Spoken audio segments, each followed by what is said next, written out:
Please stand by. Our presentation will now begin.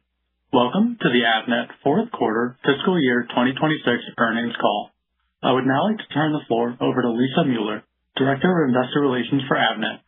Please go ahead. Thank you, operator. I'd like to welcome everyone to Avnet's fourth quarter fiscal year 2026 earnings conference call. This morning, Avnet released financial results for the fourth quarter of fiscal year 2026, and the release is available on the Investor Relations section of Avnet's website, along with a slide presentation which you may access at your convenience. As a reminder, some of the information contained in the news release on this conference call contain forward-looking statements that involve risks, uncertainties, and assumptions that are difficult to predict. Such forward-looking statements are not a guarantee of performance, and the company's actual results could differ materially from those contained in such statements. Several factors that could cause or contribute to such differences are described in detail in Avnet's most recent Form 10-Q and 10-K and subsequent filings with the SEC. These forward-looking statements speak only as of the date of this presentation, and the company undertakes no obligation to publicly update any forward-looking statements or supply new information regarding the circumstances after the date of this presentation. Please note, unless otherwise stated, all results provided will be non-GAAP measures. The full non-GAAP to GAAP reconciliation can be found in the press release issued today, as well as in the appendix slides of today's presentation and posted on the Investor Relations website. Today's call will be led by Phil Gallagher, Avnet's CEO, and Ken Jacobson, Avnet's CFO. With that, let me turn the call over to Phil Gallagher. Phil? Thank you, Lisa, and thank you, everyone, for joining us on our fourth quarter and fiscal year 2026 earnings call. I am very pleased to report an exceptional finish to fiscal 2026, with fourth quarter results that came in well above our expectations and capped a year of strong performance and meaningful progress for Avnet. We delivered a record quarter across all key metrics in both our electronic components and Farnell businesses, supported by improving demand across all of our core markets, strong execution by our teams, and expanded margins from the operating leverage inherent in our business model. For the full fiscal year, Avnet delivered substantial revenue, margin, and earnings growth as market conditions improved and our team remained focused on execution in areas we can control. Looking back, fiscal 2026 was a year when many of the indicators we have been discussing for several quarters began to translate into stronger results. Book-to-bills improved, backlog grew, customer demand visibility and ordering patterns strengthened, lead times extended in most product categories, and demand creation activity remained healthy. Just as important, we stayed disciplined on working capital, operating expenses, and capital allocation while continuing to invest in the capabilities that differentiate Avnet in the market. Throughout the year, we continued to demonstrate the value we bring at the center of the technology supply chain. We strengthened supplier relationships, supported customers through a more complex demand environment, and expanded our technical and digital capabilities. We also ensured that we are well-positioned to participate in several end markets that are demonstrating high growth potential or already showing high growth in electronic components demand. I want to thank our employees around the world for their hard work and commitment. These results reflect the experience, resilience, and dedication of our team. Now, turning to the recently completed fourth quarter. It was a record quarter for Avnet that exceeded our sales and EPS guidance. We achieved record sales of $8.3 billion and an adjusted operating margin of 3.8%, highlighted by an electronic components operating margin of 4% and a 9% operating margin at Farnell. We also improved inventory days to 71, the lowest level in nearly 4 years, and believe we have the capacity to continue improving in fiscal 2027. The sales improvement we saw was broad-based. We are excited not only by the magnitude of the growth, but the breadth of the recovery across all regions and end markets. This gives us confidence that the improvement in demand is not tied to a single end market or trend, but reflects a broader demand recovery across the diverse applications that require electronic components. The supply environment continued to tighten during the quarter, with lead times moving higher across most of the component categories we track for both semiconductor, interconnect, passive, and electromechanical, or IP&E products. What initially appeared to be demand concentrated around AI and data center related deployments has broadened considerably, with extended lead times now evident across a wider range of applications and end markets. As the quarter progressed, pricing increases became more prevalent beyond memory. We expect additional price increases from a number of semiconductor and IP&E suppliers in the months ahead. Artificial intelligence continues to be an important catalyst for the industry and for Avnet, but we believe the improving demand environment is broader than AI alone. While we benefit from sales into data center applications and technologies that support AI infrastructure, we are also seeing positive effects across our diversified end markets. Investments being made to support AI are accelerating demand for power management, connectivity, automation, and other enabling technologies across a wide range of applications. That impact is increasing semiconductor and component content across the broader markets we serve. We also see new demand from customers that are deploying AI at the edge. These customers are in our industrial sweet spot, which we are well positioned to serve. Robotics, drones, and autonomous systems are still in the early stages of adoption, but each application requires a combination of sensing, connectivity, embedded computing, power, and thermal management. These are areas where our supplier line card engineering resources, global scale, and supply chain expertise create meaningful value. Now with that, let me turn to the highlights for our businesses. Our electronic components business delivered another record sales quarter. All three regions grew double digits year over year and sequentially. Sales growth was the highest in the Americas, marking its fourth consecutive quarter of year-on-year growth. All end markets showed sequential growth. Year-on-year, aerospace and defense, networking, and data center were the strongest end markets. In Asia, sales reached another record high of $3.9 billion, marking our eighth consecutive quarter of year-on-year sales growth in the region. Similar to last quarter, demand increased across all the geographies and end markets we serve, led by data center, transportation, networking, and industrial. In EMEA, sales grew both sequentially and year-on-year for the third consecutive quarter. We are seeing improvement with a mix of higher performing end markets, such as data center and industrial, alongside markets with a somewhat slower growth, like transportation. We continue to see positive signs, including improved book-to-bills and our expectations that the region will see continued growth in the second half of calendar year 2026. Within Europe, we also continue to see steady improvement in our embedded business, which creates tighter customer relationships and better margins.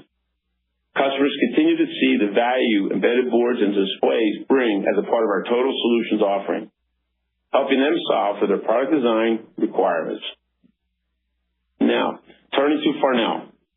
We were pleased with the continued progress in the business. Farnell benefited from improving demand, continued execution against its strategy, and the benefits of leveraging Farnell's digital platform and high service distribution model within Avnet's global relationships and scale. Our Power of One initiatives continue to create opportunities for both organizations, and we are excited by Farnell's trajectory as market conditions improve, particularly in Europe. This quarter demonstrated that our model is designed to generate significant profit expansion as we grow the top line. We delivered meaningful margin expansion and earnings growth while managing our operating expenses. We still have ample capacity in our sales, engineering, digital, and distribution infrastructure, and that capacity becomes more valuable as demand improves and market conditions tighten.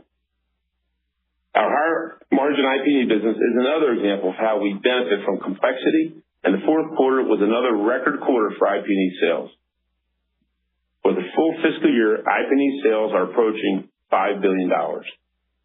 As AI infrastructure, industrial automation, robotics, drones, and edge applications expand, customers need more complete technology solutions. Our ability to bring semiconductor and IP&E products together through demand creation, technical support, and supply chain expertise is an important part of our value proposition. Our supply chain solutions business continues to build momentum as large OEM customers increasingly turn to us to help navigate complex and evolving supply chains. We are expanding our engagements with a growing number of leading OEMs, particularly in markets such as data center infrastructure, networking, and transportation, where demand trends remain favorable. The strength of our capabilities was recently recognized by General Motors. which named Avnet a 2025 Creative Supplier of the Year, recognizing our relationship, innovation, and supply chain support. This award reinforces the value we bring to customers through our global reach, deep industry expertise, and ability to deliver creative supply chain solutions. Another good example of the differentiated capabilities within our company is Avnet Integrated Solutions, which helps customers bring complete technology solutions to market by providing system assembly, rack integration, configuration, testing, and deployment services globally. One of its larger customers sells directly into the data center market, and we support that growth through a combination of technology solutions, physical integration, supply chain coordination, and fulfillment capabilities. While this is only one example, it highlights how Avnet creates value beyond traditional component distribution and participates in high-growth areas where complexity is increasing. As I reflect on fiscal 2026, I am proud of what our team accomplished, but I'm also mindful that success in our industry is earned every day. It is earned through reliability, execution, technical expertise, and trusted relationships. That responsibility is something we take very seriously. It is also why I believe our culture matters so much. We have experienced teams who understand the market, stay close to customers and suppliers, and move quickly when conditions change. That consistency is a real advantage for Avnet. Looking ahead, we remain optimistic but grounded. Market conditions and demand trends continue to improve. Our book-to-bills in all regions are solidly above 1. Our backlog is healthy and extending, giving us better visibility well into fiscal year 2027. And our diversified go-to-market strategies, end markets, and supplier technologies ensure we are well-positioned to benefit from the many of the long-term growth trends shaping the electronics industry. At the center of the technology supply chain, Avnet has never been more relevant. Our capabilities, relationships, and global reach position us to support customers and suppliers as demand strengthens across the markets we serve. We are proud of the progress we made in fiscal 2026 and are focused on continuing to execute with discipline as we move into fiscal year 2027. With that, I'll turn it over to Ken to dive deeper into our fourth quarter results. Ken? Thank you, Phil, and good morning, everyone. We appreciate your interest in Avnet. Our sales for the fourth quarter were a record $8.3 billion, above the high end of our guidance range and up 48% year over year. On a sequential basis, sales were higher by 17%. Foreign currency did not have a meaningful impact on our sales growth this quarter. Regionally, on a year-over-year basis, sales increased 55% in the Americas, 46% in Asia, and 44% in EMEA. During the fourth quarter, sales from Asia were 47% of total sales, compared to approximately 48% of sales in the year-ago quarter. From an operating group perspective, electronic components had record sales during the quarter as sales increased 49% year-over-year and increased 17% sequentially. Farnell also had record sales during the quarter as sales increased 29% year-over-year and 10% sequentially. Similar to last quarter, memory prices increased during the quarter. As a result, approximately one-third of both the sequential and year-over-year sales growth was attributable to pricing increases in the memory product category. For the fourth quarter, gross profit dollars grew at approximately the same rate as sales growth, or 46% year-over-year. Gross profit margin of 10.4% was up 5 basis points sequentially and was down 14 basis points year-over-year. Electronic components gross profit margin was flat sequentially and down 25 basis points year-over-year. Farnell gross profit margin was up nearly 400 basis points year-over-year and was up over 200 basis points sequentially, primarily due to a better mix of higher margin on-the-board components. SG&A expenses were $548 million in the quarter, up $96 million year-over-year and $29 million sequentially.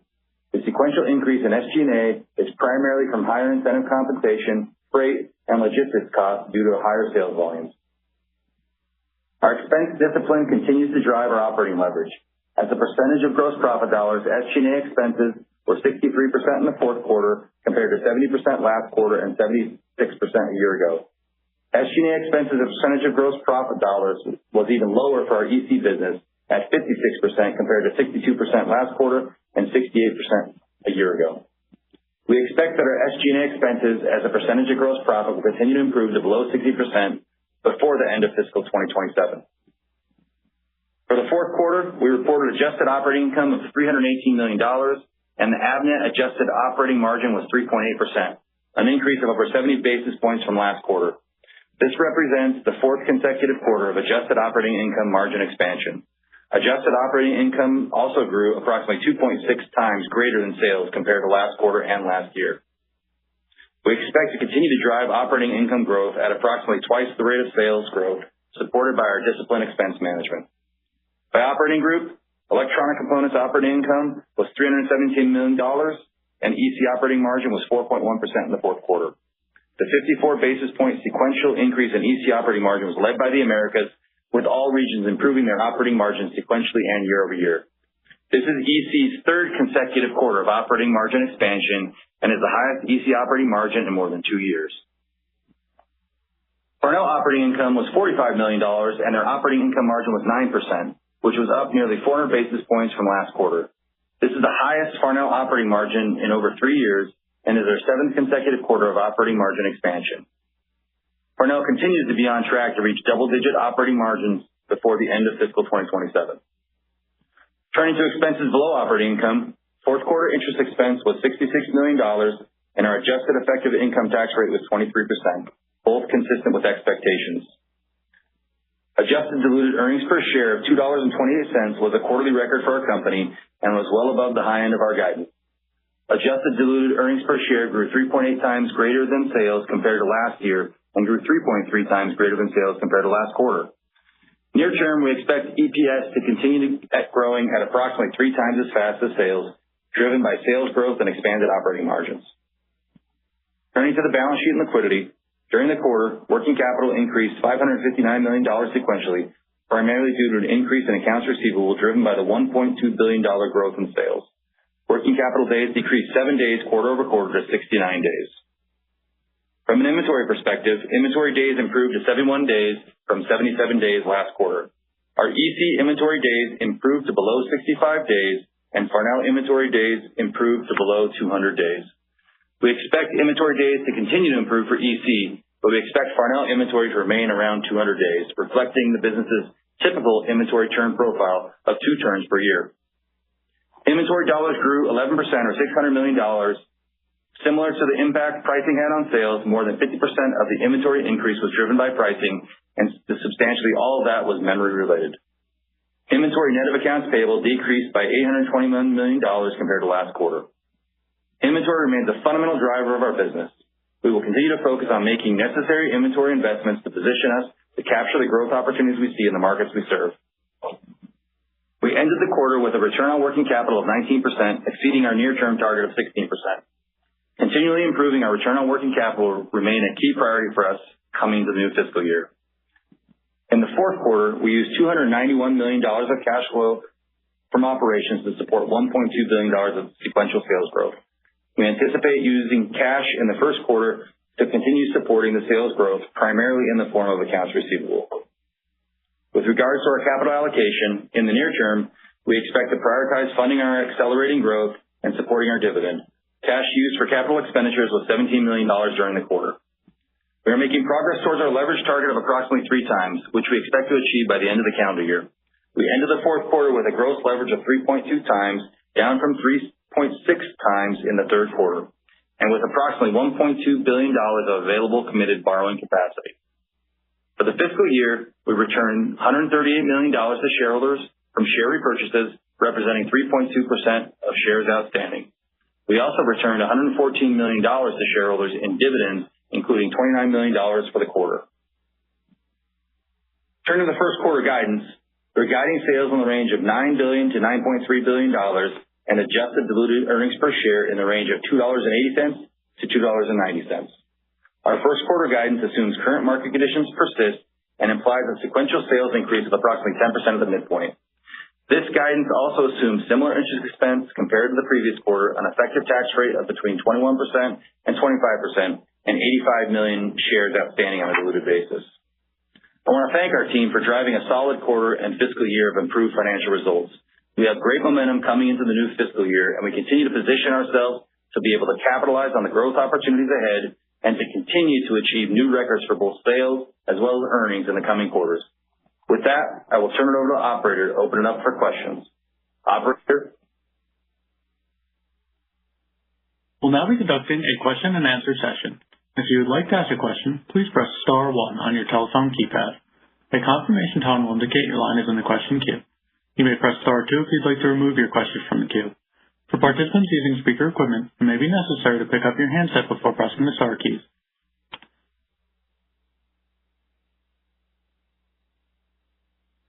Thank you. Our first question is from Joe Quattrochi with Wells Fargo. Yeah, thanks for taking the question. I was wondering if you could just talk a little bit more about the pricing dynamics that you're seeing. What's kind of embedded in the guide from a memory pricing change perspective? And then on the reported results, can you help us just understand what was the impact on the memory pricing from an EBIT perspective on a sequential year-over-year basis relative to, I think you said, it was about a third of the revenue growth? Yeah, thanks, Joe. I'll start and then turn it over to Ken for some of the percentages as well. So thanks. Well, general savings, even outside of memory, we're starting to see a broader expansion of price increases across, other commodities. So we mentioned that last quarter as the lead times continue to extend, or forecasted to extend. We'll start seeing some ASP inflation. And it's pretty broad, not across the board everywhere, but it's pretty broad. And then, a lot of times the question of does it impact our margins or impact our GP dollars? A lot of times we pass the pricing through to the customer. We don't typically mark it up beyond that price increase. So we get some ASP upside and maybe some GP dollar upside, but not necessarily in percent, if you will. But to date, most of it has really been in memory. But starting this quarter, and the last quarter, this quarter will start to hit other areas. And then there's other parts of the portfolio, Joe, you got to remember that are still, price negotiations, they got some deflation there too. So it's not all inflation, so there is some deflation happening as well. Ken, you want to, Yeah, so I would say, just to reemphasize what Phil said, I think we would see that there's other price increases happening or being announced, but they're much more modest than what we saw in memory. I would say then the guide assumed, modest or minor price increases, going into next quarter. We'll continue to monitor the situation and give clarity there. From how much did it impact EBIT or operating income? We would say about a third of that GP dollar growth also came from pricing, so there wasn't any meaningful difference between the sales impact and the GP dollar impact. And I think just in general, I think our operating income dollars, our GP dollars dropped through about 2.6 times. So think about it as the operating leverage benefited not only from the volume growth, but also from the pricing in roughly the same mix as that we saw in the GP dollars. Okay. And then maybe I think I heard you say, greater than 50% of the increase in inventory was more or less related to kind of pricing of the inventory or pricing of the mix. Can you talk about just like the unit increase of inventory, and then how do we think about the unit increase of inventory as we start to look into fiscal 27 or into the September quarter? Yeah, that's right. About half of the increase came from pricing, specifically memory. And again, some of that's just timing differences, right, in terms of when we got product and things of that nature. I think in general, you're going to need more units to support the higher volumes, but, we're turning it faster. So I think our commentary was you expect to continue to see some improvement, at least in the EC business, on the inventory days as we continue to increase our working capital velocity. But, I think the inventory is as healthy as it's been. No real problems in terms of even some of the stuff that was kind of excess is kind of freed up. So we're in really good shape, I think, from a quality of inventory, and, continue to see things get tighter, right? So as things get tighter, we want to make sure we've got inventory on the shelves to take advantage of that opportunity as lead times extend. Yeah, Joe, just additional, we work with all of our customers, in the forecasting, as well as obviously balancing that with our suppliers' needs and bounce that back and forth. So from a unit standpoint, we're in good shape. From an inventory standpoint, to Ken's point, the inventory is healthy, but we're constantly though meeting with our suppliers to be sure we got the right positioning of their inventory, of the top runners as well, and we track it in, with many suppliers in the weeks of inventory. Okay, so we're still investing in inventory big time. As a matter of fact, it's very critical, and working that balance with the suppliers. And I do know in Farnell, where we said inventory days improved as well, the SKU count actually year on year is up somewhere around 2 to 3%. So we'll continue to add inventory there. So this might be a different mix and broader, which is what we want for the high service business. Thank you. Thanks, Joe.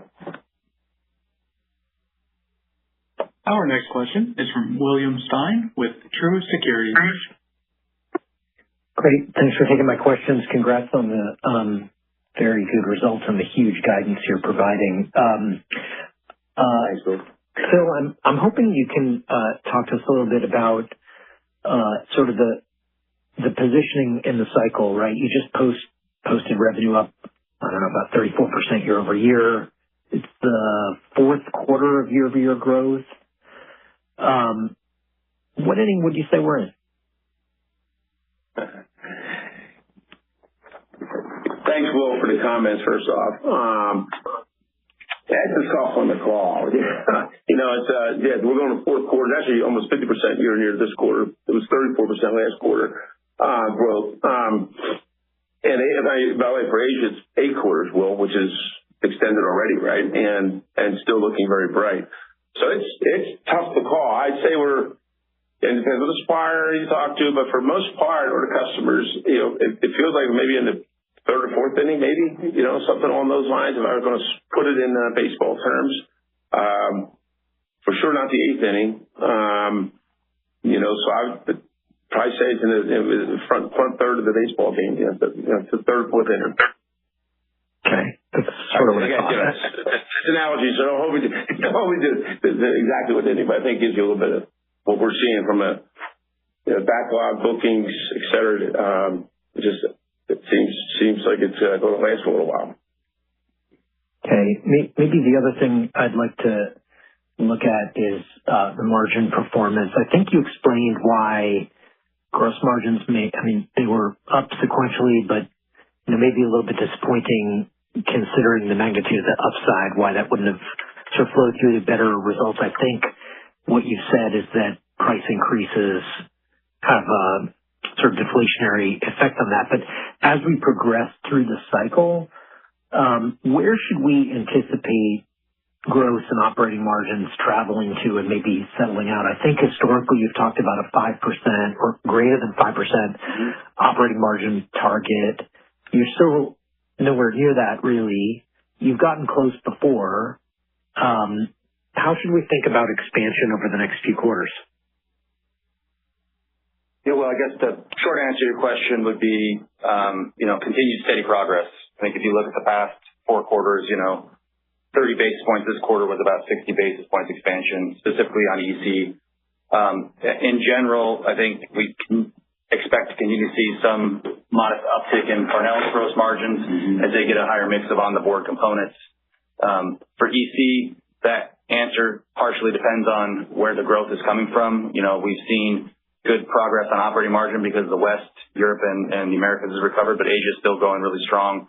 So that regional mix still has an impact on gross margin. So I would temper any expectations for expansion of gross margin on EC, but continued steady progress in that, historical range we've seen over the past year. And I think the guidance would imply, that progress.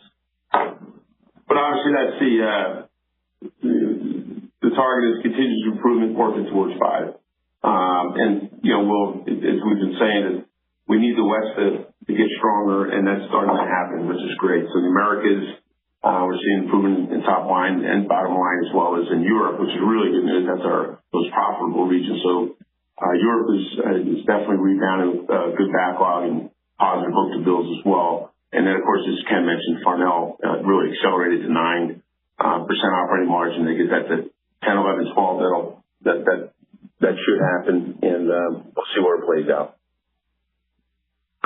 By the way, I want to correct myself. I think you corrected me, though, Phil. I was looking at my old model to look at year-over-year growth. You're right, 47 you just posted, and maybe the fifth quarter of expansion, and you're guiding to even better. So that's great, but I want to see if I can ask one more, please. In December, I think total company revenue growth is typically down a couple percentage points. I know you're not guiding more than a quarter out. But as we think about where we are in the cycle and as we think about price increases, is it reasonable for us to think December, comes in at seasonal, above, or is there any concern that maybe there's double ordering or customers trying to get ahead and that there could be a pause in December? What's your current thinking as to what might drive a variance between typical and this December? Yeah. Yeah, thanks, Will. I would never correct you, Will. First,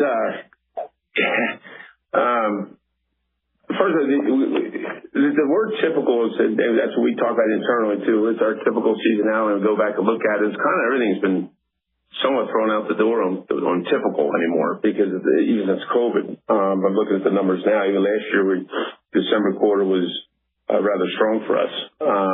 But you are right. Historically, December quarter would be stronger in Asia, weaker in the West, and you have a mixed issue. But so that's first off. So yeah, and just like Chinese New Year last year, or Lunar New Year, the March quarter, we grew in Asia back for the first time significantly in the March quarter. So this whole historical typical is really tough to call. But as you see it right now, as you look at without guiding, but if we look at the backlog and the book-to-bills and, what we're talking to the teams about, December is actually looking, pretty healthy, but without giving an exact guide, it's actually looking pretty good. I'd say better than seasonal, but probably not double-digit sequential growth. Yeah.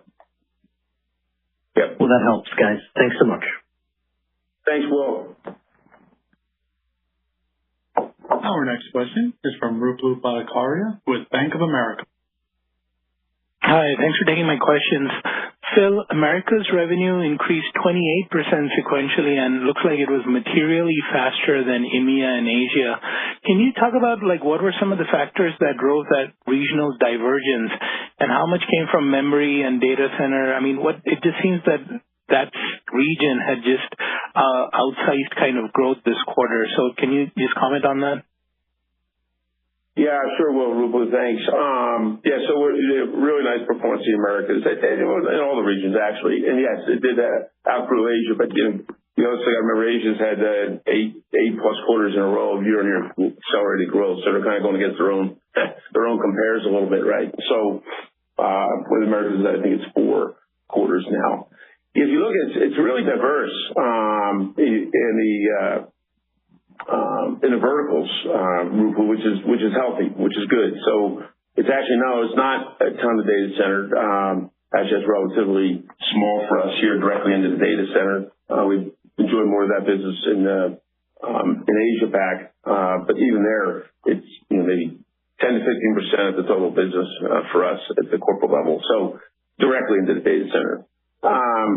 But all the verticals, as I'm looking at it, as we're talking, we're up. We saw increase in industrial, nicely, by the way. Aerospace was up, almost 40, 50% year-on-year to aerospace and defense. The comms were up. Compute transportation was even up, which is predominantly automotive. And even although it's small, we saw an increase in consumer. So it's just had a diversification of the market, and really the industrial and defense leading the way, from a revenue standpoint and a growth standpoint, which makes sense. Unfortunately, in defense aero, with what's going on in the world, and we have a strong position there with a dedicated business unit for that vertical, and then industrial. Partially getting some acceleration with the data center, right? Now we talk about that, the AI hail, kind of thing, and that ecosystem around the data center and the hyperscaler and the growth there is going to drive growth in the industrial, right, and EMS providers. So whether it's cooling, everything that they need to power data centers fall right into a lot of our industrial markets where we have a very strong position. So it's no magic. Ken, anything on the... I just say there's nothing different, inherently different. America's benefited from memory pricing just like the rest of the regions, but there was nothing inherently different in the Americas versus the other regions in terms of memory. So, again, that's helping in the growth rates, but it helped all the other regions as well. Okay. All right. Thanks for all the details there. For my follow-up, can I ask you to unpack a little bit on the revenue guide for $9 to $9.3 billion? I mean, how much is memory pricing and how much are you factoring in unit volumes? How sensitive is the outlook to each? Book to bill is well above parity, you said, and lead times are increasing. But, I mean, is there evidence that, these orders reflect real consumption rather than any precautionary buying? And then, we talked about, you said, double ordering is something probably, the suppliers look at, but, just with all the component costs going up, any danger of any demand destruction. So just, if you can just kind of help us with what you're embedding into your outlook and risk management for the year, kind of, right? Thank you. Yeah. So there's a few questions in there. I'll probably let Phil jump in on a couple of those as well. I guess maybe just to answer your question, our approach for giving guidance hasn't really changed from past quarters. We're taking the roll up from the teams and, putting some intelligence on it, but it's, we feel good about the guidance we've provided.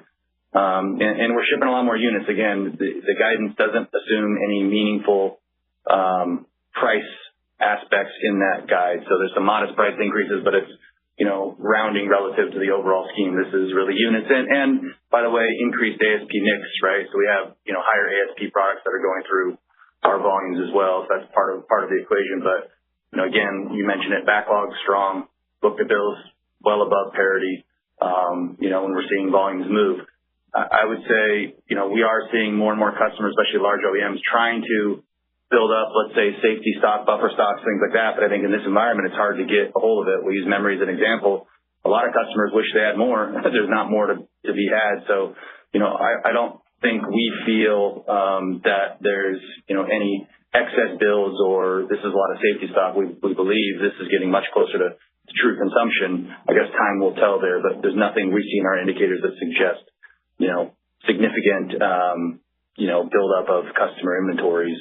With that being said, memory is causing some constraints in terms of, getting everything you need to build. But I think generally speaking, lead times are up and to the right and inventory is being consumed as it comes in. And that's why we're turning things faster. Phil, any other commentary there? Yeah, no, just on the, so long and short, no, we're not seeing demand destruction, at this point. And on the book to bill, the book to bill is positive as you caught in our script. And then the double booking question just comes up. I think Joe asked that as well. I'm not sure we got to that, so apologize.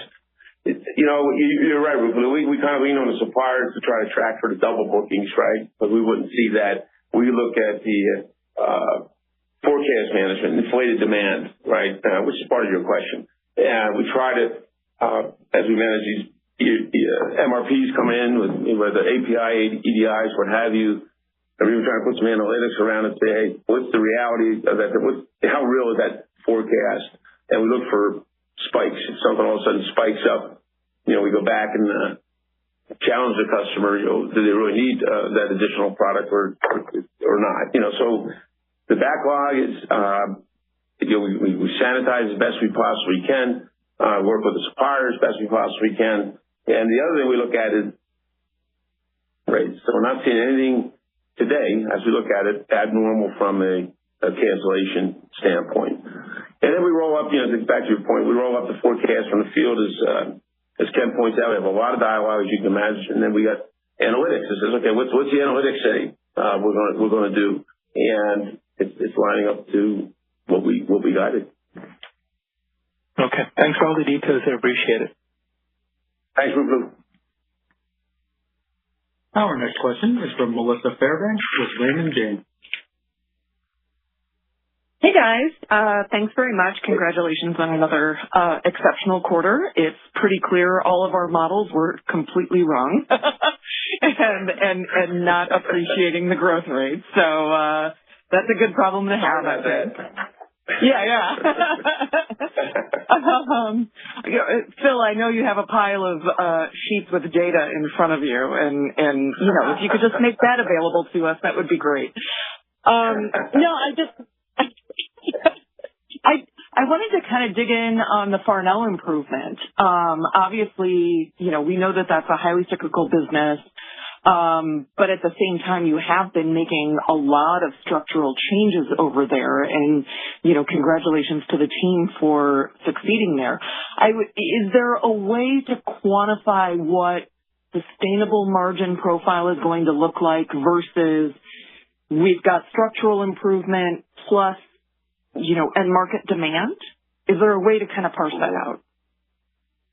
Yeah, don't know if I get into the max detail on that, but the answer is yes. We're looking at, we know that the high service guys can get some non-traditional demand, right, as we saw the last cycle, come into their for inventory and whatnot, and then we do get some accelerated ASPs and margin as a company because of that at Farnell, which have any benefits.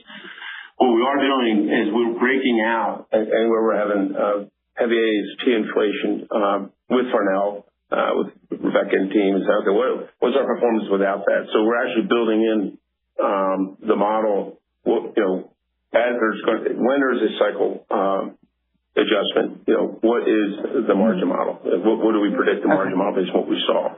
So we are modeling that. I don't have the exact numbers on that floor, but it's going to be much higher than what the cycle floor was last time. And that's how we're managing. We don't have all the businesses, frankly, but Farnell for sure, because they do get some accelerated growth here. But we're proud of the team there as well as we are the rest of the team. That was a nice jump for us, for sure. Yeah. The other data point I give you, Melissa, was just from a memory side, when we talk about that, that's mostly EC commentary. Yeah. That benefiting some from memory, but it's a much smaller percentage of their sales than what we see in the EC. And I would still say, we're still probably earlier innings in terms of seeing some of that additional demand coming from shortages and things like that. I still think EC business is kind of fulfilling customers as they need it and pipelining and things like that. So Farnell's probably seen some benefit, but likely more as things get tight. Yeah, their diversification is interesting too, Melissa. We are investing quite a bit in onboard components, which by definition semiconductors, IP&E. And that helps their overall margin model as well. That tends to run a little bit higher than the test and measurement. Although that's great business for us, it's just the margin's a little bit lower in that space and higher on the board components. So we're potentially driving that mix. Perfect. Appreciate all that detail. I was kind of curious if you can comment on what you're seeing. I know that you've seen some growth driven by transport, improved demand there. In automotive, we've heard from some of your suppliers recently, including one this morning, that was saying the automotive guys, the OEMs, are pressuring the tier ones to finally start securing more inventory, and I think that this is a little bit of a swing factor from we saw this overcorrection back to just-in-time or extremely lean inventory levels after the supply chain crisis. Maybe now we're starting to realize, that demand is still there and the supply is tight. I was wondering if you could comment on what you're seeing there.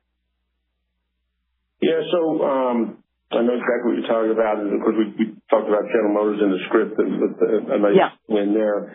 So look, I'm looking at it's pretty, I'm looking at the transportation verticals across the world. And we actually saw an increase in all regions in transportation. Now, it's coming from a lower year-on-year compare. Even in Europe, we saw it up double-digit, low double-digit. Asia, roughly, 15-20%, and here in the U.S., 20-25% year on year. So there is a swing there, and part of that's just more. There's also more products being designed in our technology, semiconductor and passive. So the content is going up, which we're benefiting from. Not aware of any intentional conversations with any of the transportation guys where they're just, stockpiling inventory or anything along those lines. There have been, a few customers that had those conversations outside the automotive, but I'm not. If they're happy, I'm not directly involved in those dialogues. So I'll let Ken comment. I would just say, Melissa, from our supply chain services business perspective, though, we're having lots of conversations in the transportation space about how we can help, keep supply chains going. So again, we're not privy to tier one versus the automakers, but clearly, there was some bad outcomes last time around when things got short in the transportation space, and definitely they're not looking to have that happen again. I think Phil's comment was, we don't want a $2 part holding up a $100,000 vehicle. Yeah, so and our suppliers are going to watch that too, right? I mean, they don't want to overship either into that and cause another issue like we saw last cycle. Yeah, I think bad outcomes is an understatement. Yeah, right. And a couple of the suppliers that have announced this week talk more about the mass market, which is great for us. So. Yeah. Okay, great. Thanks very much, guys. Appreciate all the color. Thanks again, Melissa. Thank you. There are no further questions at this time. I would like to hand the floor back over to Phil Gallagher for any closing remarks. Okay, thank you. And I want to thank everybody for attending today's earnings call. I look forward to speaking to you again on our first quarter fiscal year 2027 earnings report in November. Okay, have a good rest of the summer. Thank you. This concludes today's conference. You may disconnect your lines at this time. Thank you again for your participation.